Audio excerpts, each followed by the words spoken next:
of our judiciary, the fact is that there is so much work to be done. Our nation has been faced with unprecedented politicization of decisions emanating from judges who are supposed to dispense justice without fear, favor, and reward. Pause for a movement and think about the amount of land disputes we have in Liberia today. The most recent resulting in the loss of 13 lives. Take a look at our national legislature and make your own determination as to whether our people in Bapolo County and other counties are getting the kind of representation they deserve. Right. Liberians in the United States, while we enjoy the freedom, hospitalities, and opportunities in this great country, we must always remember that there were many women who stood up to make the United States a haven. We too have an obligation to develop an oasis of paradise in West Africa. We must become serious partners with the government of Liberia in building a nation of opportunities, of hope, and a better future. We must constructively engage our government so that we can together improve the quality of life in our country and create opportunities for our people.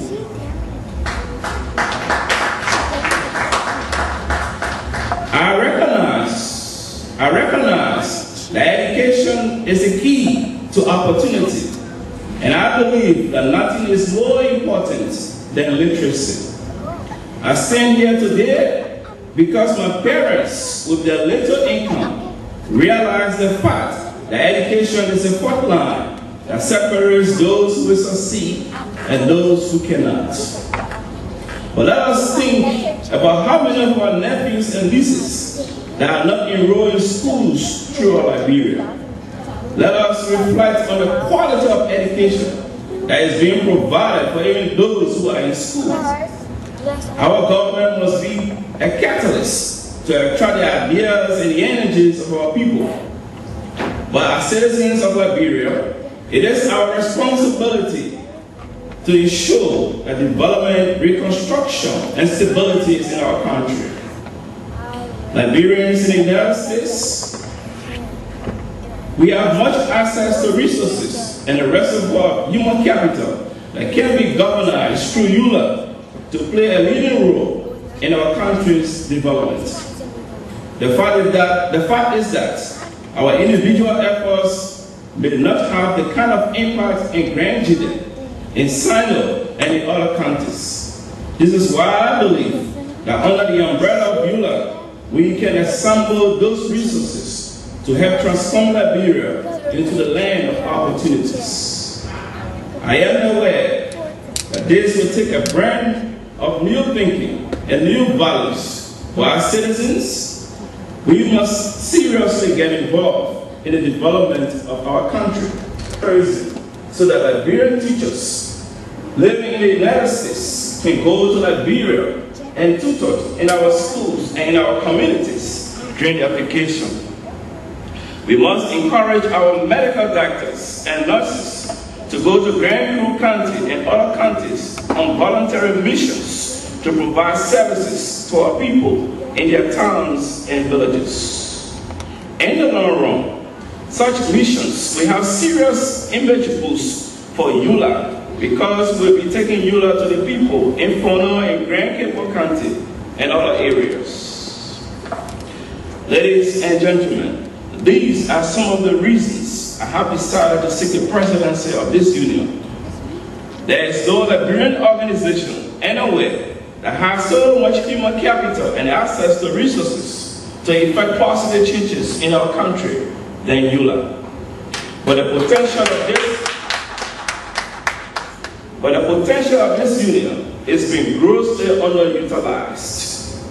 We must dream big dreams and take bold steps in transforming this union into a vibrant organization.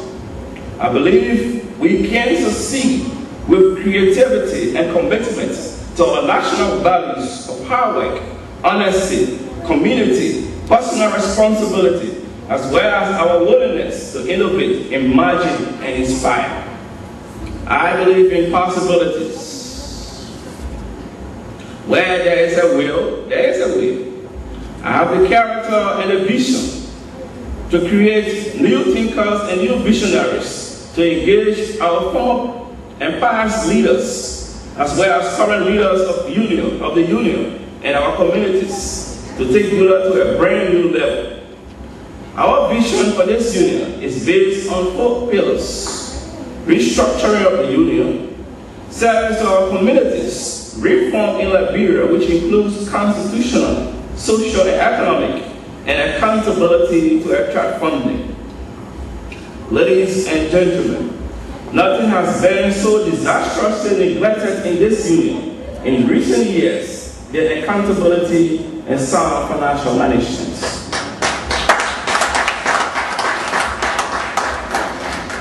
If elected, we will immediately take steps to remodel the union's image and restore confidence among Liberians and donors in order to generate the support we need for this cash-stricken union.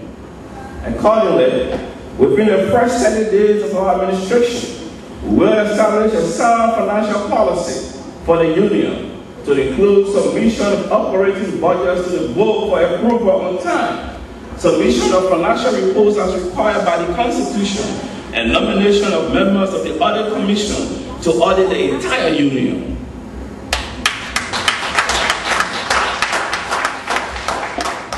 These bold steps will send a strong signal to our people that we are up for serious business.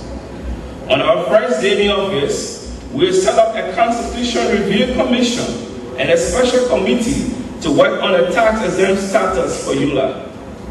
If we could obtain a tax-exempt status for Grand Cape Mercantile Association, NACA, which was established in 1985 and which had no financial record when I took over, I refuse to believe that we cannot obtain a tax-exempt status for ULAA.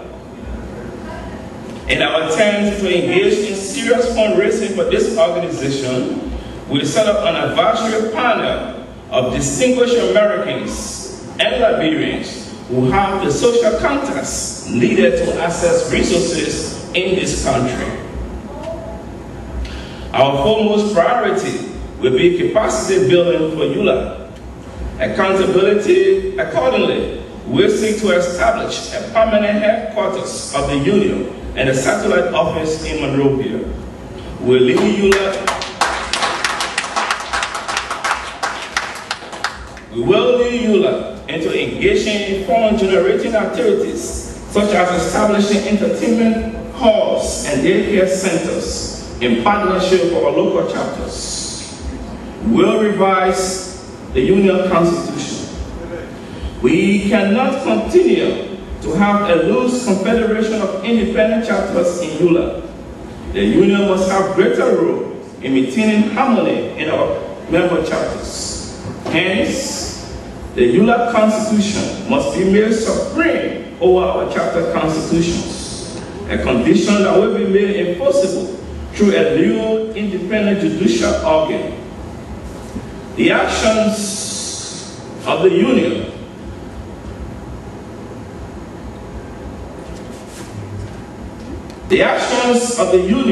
must be made supreme whenever its constitutional power clash with the actions of member chapters. Under this new constitutional dispensation, the constitution of all member chapters will explicitly recognize the ULAA Constitution as supreme. I believe this arrangement will provide the union sufficient power to protect the interests of Liberians in our various communities.